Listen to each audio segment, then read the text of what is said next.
Welcome back, second graders. So today we're going to be doing Eureka Module 4, Lesson 28. So let's go ahead and get started. All right, our objective today is we're going to subtract from 200 and from numbers with 0 in the tens place. It's pretty much the same objective as yesterday's lesson, except today we're going to have some ones, whereas yesterday we just had zeros all across. Okay, so things to remember. We talked about this yesterday. I have 3 charts here. And remember, I went from having 200s to 110 tens to 109 tens and 10 ones. This shows where I unbundled once, and this chart shows where I unbundled twice. So when I unbundled, did the value change? Nope, the value of my numbers did not change. This one is 200. This one is 200, and this one is 200. They are all still 200. They're just written in different ways, so that way we have numbers to work with when we're subtracting from 0. All right, so what you're going to need today, this lesson will be a lot easier if you follow along using your place value mat. Also, if you have those place value chips, you might want to pull those out. And if you don't have a place value mat with place value chips, pull out that whiteboard and marker and you're ready to go. Now I'm ready to go, so let's go. All right, for this application problem, I will be using my place value chart, and let's go ahead and take a look at our problem. Jerry made 200 pizzas. He sold some of them and has 57 pizzas left. How many did he sell? Well, I'm going to go ahead and look at this tape diagram. I know he had 200 to start off with, and he sold some of them, but he has 57 left. So we need to figure out the missing variable. What is he missing? We're missing the part that he sold. So I'm going to go ahead and write the problem in vertical form, and I am going to start off with my 200s.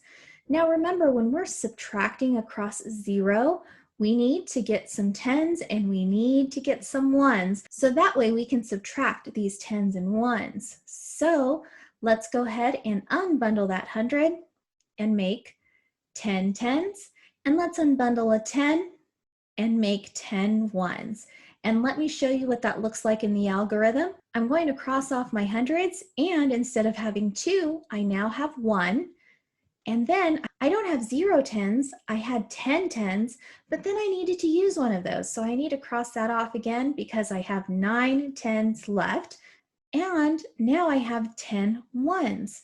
So once I'm all set up and ready to go, I know that I'm ready to subtract. So let's go ahead and look at the numbers in my ones place. I have 10 ones and we're going to subtract 7. And that leaves me with 3 ones. And let's look at my tens place. I have 9 tens and I'm going to take away 5. So that leaves me with 4. And now I have 100 and I just bring that down. And my answer is 100, 4 tens, and 3 ones. So that means that John sold 143 pizzas. How he has 57 pizzas left over, I have no idea, because in my house, that pizza would be gone. All right, so let's go ahead and get started with our concept today. So you can see I'm going to be investigating some numbers, so let's see what those numbers are. 106 take away 58.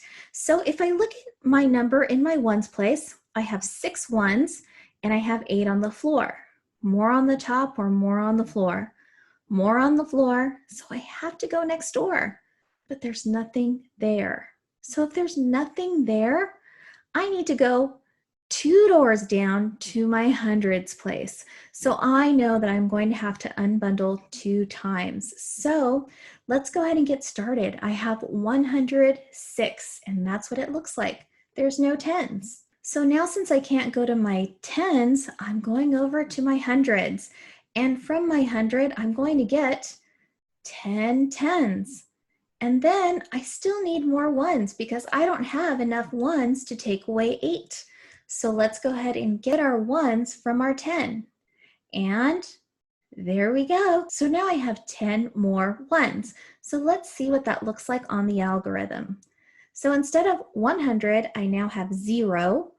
And I did have 10 tens, but then I needed to use a 10 to make some ones. So I went from having 0 tens to 10 tens, and now I have 9.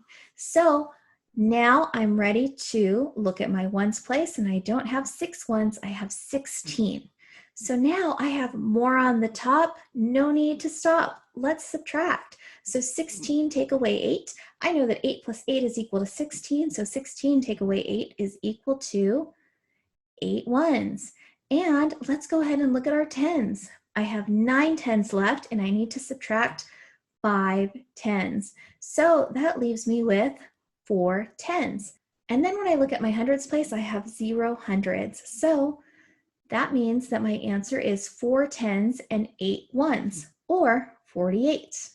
Okay, I'm looking at our next problem, and it's already set up for us. So I have my 200 place value discs, and remember, I am going to investigate that number, but already with seeing all those zeros, I know that I'm going to have to unbundle because I need some ones and I need some tens. So where do I get those?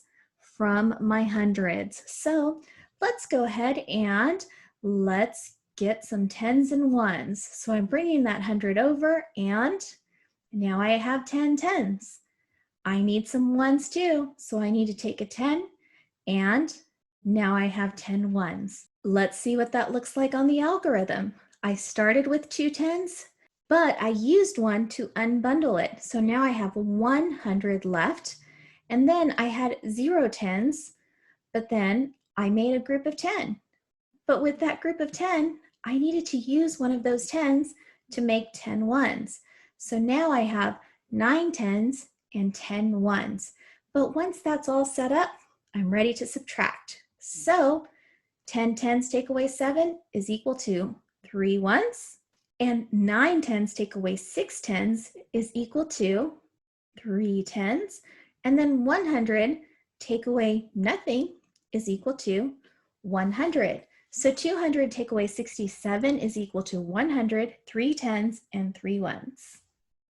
Now in lesson 27, I showed you how an arrow way was like a shortcut to solving problems where you have double zeros. Well, let me show you this other way.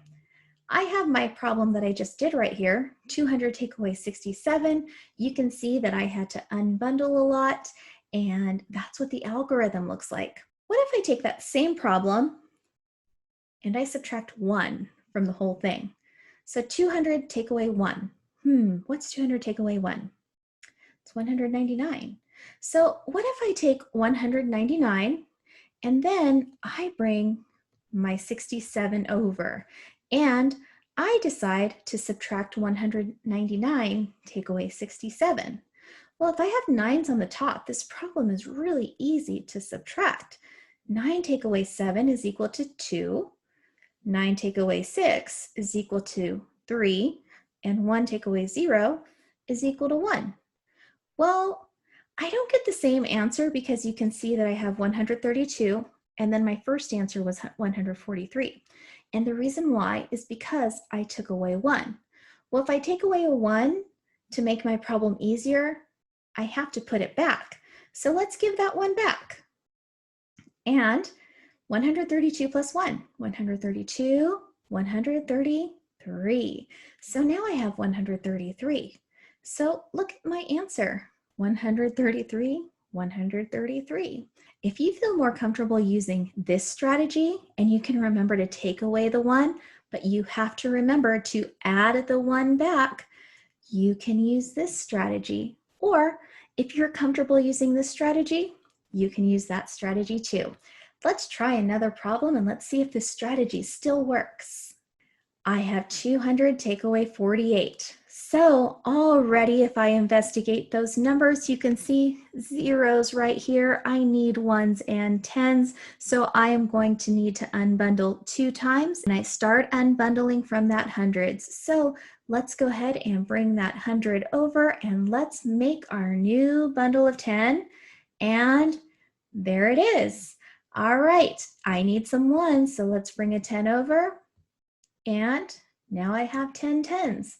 So remember what that looks like on the algorithm. Instead of 2 hundreds, I now have 1.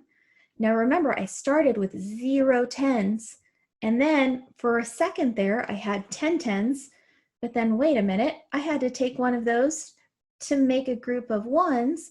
So now I have 10 ones 9 tens, and 100. So now I'm ready to subtract. 10 take away 8. That is equal to 2 ones. Now I have 9 take away 4. So 9 take away 4 is equal to 5 tens. And then 1 take away nothing is 100. Now let's look at this strategy that we tried on the other problem and let's see if that works for this problem. So here's the algorithm that I solved. 200 take away 48 is equal to 152. Now let's go ahead and rewrite our problem. 200 take away 48. Let's take away 1. That's 199. And remember, I bring my 48 over and let's subtract. 9 take away 8 is equal to 1. 9 take away 4 is equal to 5. 1 take away 0 is 1. My answer is almost the same, but not quite. Remember, if you're going to use this strategy, don't forget that if you take this away, you have to give it back. So let's give that 1 back. And you can see my answer is 152. Samesies. So this is just one of those strategies that's a little easier, but always know this strategy so you can double check your work. But if you're in a hurry, you can absolutely use this strategy. So thanks for watching our lesson. If you have any questions, don't forget to reach out and let me know. And let's go ahead and check out our Seesaw assignments. Okay, so let's go ahead and look at our problem set today. I have 105 take away 57. I have it written for you right here, and we have the place value chart. If you need to use the place value chart, it's here for you. You can use your Seesaw tools to draw on it. You also have 105 take away 57. This says double bundle. It should say double unbundle, but I just accidentally used that old piece of clip art. So just letting you know it's a double unbundle. And go ahead and show me what you got. Try out our problem today and make sure you double unbundle 2 times. And if you need to use your place value chart, you can use it, or you can do all your math here. And remember, if you feel more comfortable writing on your whiteboard, take a picture of it for me and you can post it right here on Seesaw. And I have this other problem for you too. Here I have an algorithm that I solved. So spoiler alert, you know the answer is 137, but I want to see if you can solve this strategy. So do you see where I have these 2 boxes here? Go ahead and try it out and make sure that you watch my video so you know how to solve that. And that's it for today. I hope you guys learned a lot and you guys are hanging in there. We're almost done with Module 4. So until next time, we'll see you later. Bye.